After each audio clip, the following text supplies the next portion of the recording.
ଆଜିର ଲେଖାଟି ମୋର ଜଣେ ପ୍ରସିଦ୍ଧ ଲେଖକ ଆଶିଷ ବାଗ୍ରେଚାଙ୍କର ଗୋଟିଏ କବିତାର ଓଡ଼ିଆ ଅନୁବାଦ। ମୁଁ ଲେଖେ ତ କ'ଣ ଲେଖେ, ମୁଁ ଲେଖେ ତ କ'ଣ ଲେଖେ, ଆଉ ନ ଲେଖେ ତ କ'ଣ ନ ଲେଖେ।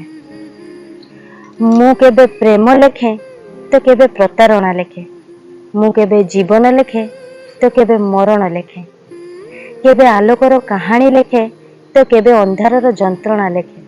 ମୁଁ ଲେଖେ ତ କ'ଣ ଲେଖେ। ମୁଁ ମୋ ସବୁ ଦିନରେ ତତେ ଲେଖେ, ଆଉ ରାତିର ସବୁ ପ୍ରହରରେ ମତେ ଲେଖେ। କେବେ ସତ ଲେଖେ ତ କେବେ ମିଛ ଲେଖେ, କେବେ ସୁଖ ଲେଖେ ତ କେବେ ଦୁଃଖ ଲେଖେ। ମୁଁ ଲେଖେ ତ କ'ଣ ଲେଖେ।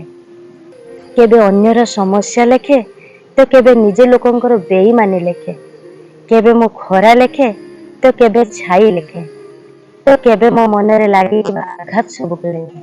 ମୁଁ ଲେଖେ ତ କ'ଣ ଲେଖେ।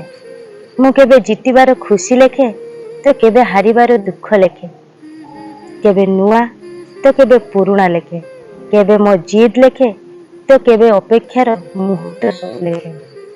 କିନ୍ତୁ ଯେବେ ବି ଲେଖେ ମୁଁ ସବୁ ଅକ୍ଷରରେ ଶବ୍ଦ କେବଳ ପ୍ରେମର ହିଁ ଲେଖେ। ମୁଁ ଲେଖେ ତ କ'ଣ ଲେଖେ, ଆଉ ମୁଁ ନ ଲେଖେ ତ ମୁଁ କ'ଣ ନ ଲେଖେ।